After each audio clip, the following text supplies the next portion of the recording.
Hello my friends, first of all I want to start this video from the sad news that happened in Ukraine last night. It was the massive Russian attack on Ukrainian civilian infrastructure again, and some of the residential buildings were hit by the Russian caliber cruise missiles. The 9-story building in Uman city, it's on the way from Kiev to Odessa, was targeted by one of the missiles. The part of the building was completely demolished, and it's been confirmed till this hour that there are 24 bodies found on the scene and many more injured people were delivered to hospital. It was a long break for the Russian rocket attacks on Ukraine. The last one was at the beginning of the March. Also Mykolaiv, Dnipro and Kiev were under the Russian rocket attacks, and for Mykolaiv, Russia targeted the residential area where there are no any kind of the infrastructure, just the buildings where people live. As for the capital city of Kiev, there was the ground explosion reported on the northern part of the city, but the rest of the explosions happened in the skies because the Ukrainian air defense worked quite fine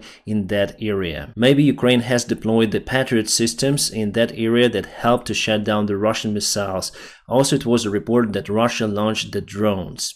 And as for the drones, everything was shut down. As for the Dnipro city, Dnipro over here, one of the Russian missiles just hit the private house out there, and the family that was living in that house, unfortunately no one survived. Our allies are helping Ukraine to monitor the situation over our skies, and they guide the operation of the Ukrainian air defense systems. Otherwise, there will be more rockets that hit the civilian infrastructure. So for today, we have the Boeing P-8A Poseidon, which is the Boeing 737 modification, the military one that is used for the surveillance operations. Yesterday there was the other surveillance airplane flying in Polish airspace, and it's been confirmed by our allies, in particular by France, that Russia fired the rockets deliberately to the residential areas where people live. So why does Russia continue to do it? Why do they use the very expensive rockets to target just the residential buildings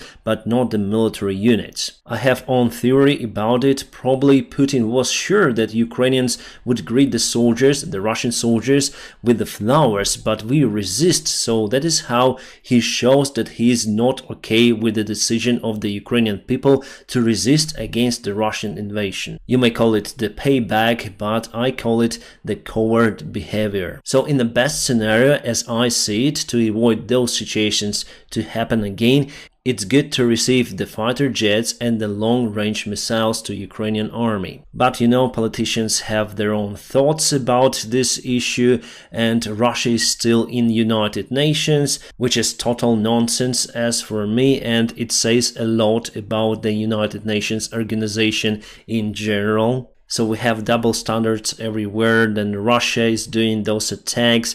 They're the same as the attacks of Al-Qaeda or something. So there are still countries and organizations that are okay with the Russian behavior. Luckily, we have the great support from the people in most of the countries, especially in democratic countries, and it's the main thing. Hopefully, after the new counterattack that will be performed by Ukrainian forces, something will change in Russia. And President Zelensky today, while meeting with his colleagues from Slovakia and Czech Republic, received the question whether there will be the counteroffensive of Ukrainian army, and he says yes. That's the only answer that he gave, and we still are in lack of the information where and when it's gonna happen. And let's go for the updates. For example, in Bakhmut we have the light movement of the Russian soldiers here.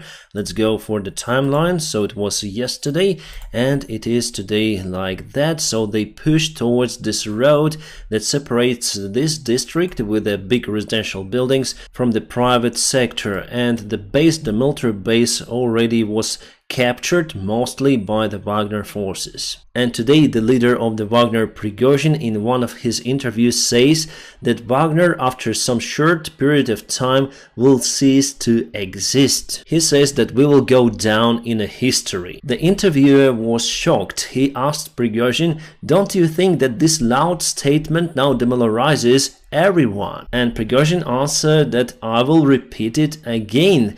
So in general he said that Wagner already already fulfilled its mission. I think that here Prigozhin admits that Wagner losses are very severe and they cannot continue. Alright guys, YouTube have started some of the interesting stuff against some of my videos. Today I got this message that one of my videos was deleted because YouTube simply doesn't like it. So I have the alternate option.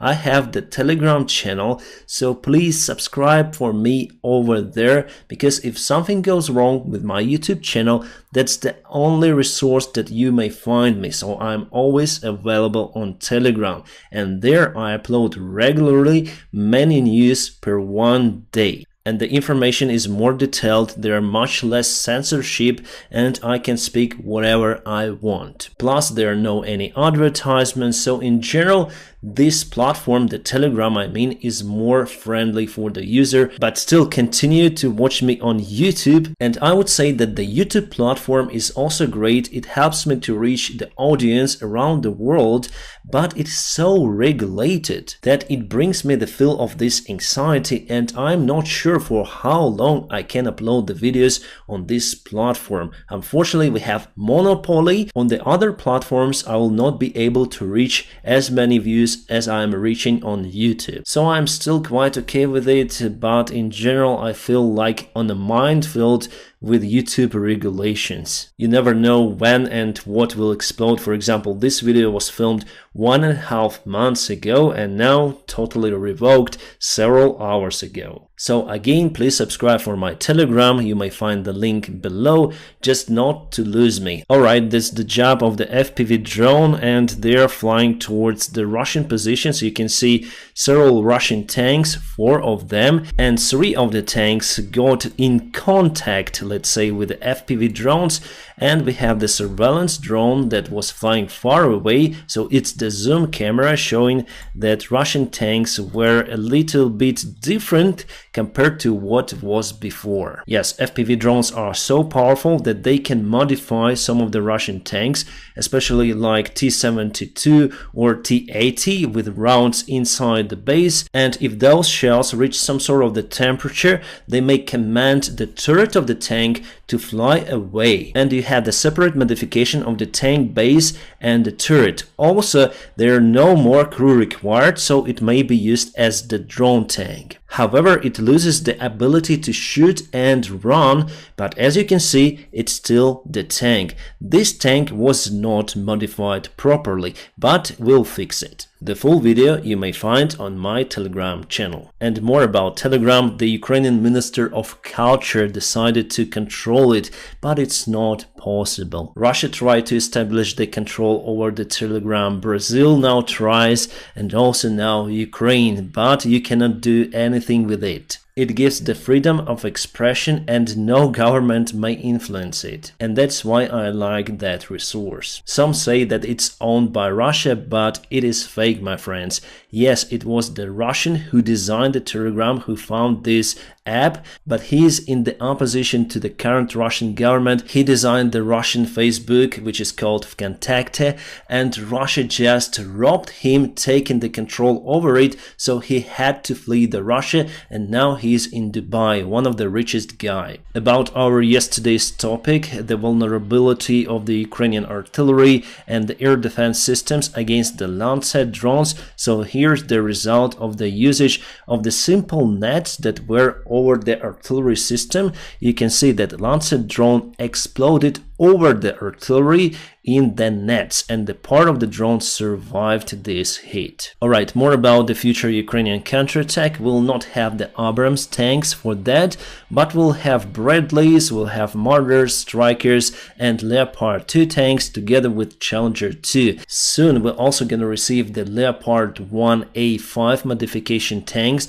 There will be many of them, but they will be delivered during the summertime. So I guess we're gonna start the counterattack with what we have, and little by little we're gonna replace the damaged vehicles or lost vehicles with a new shipment. And yes, we have the confirmation from the German defense minister that we're gonna receive the Leopard 1 tanks at the middle of this year, which means during the summertime. The United States have sent to Ukraine the special detectors of radiation and the detectors of the origin explosions of the nuclear warheads. The article was published by the New York Times, and they say that the idea is to identify and confirm the probable Russia cause of the radioactive explosion on the Ukrainian territory. With those detectors, the possible actions of Moscow would be confirmed, and they will be able to identify the origin and the outcome of the nuclear explosion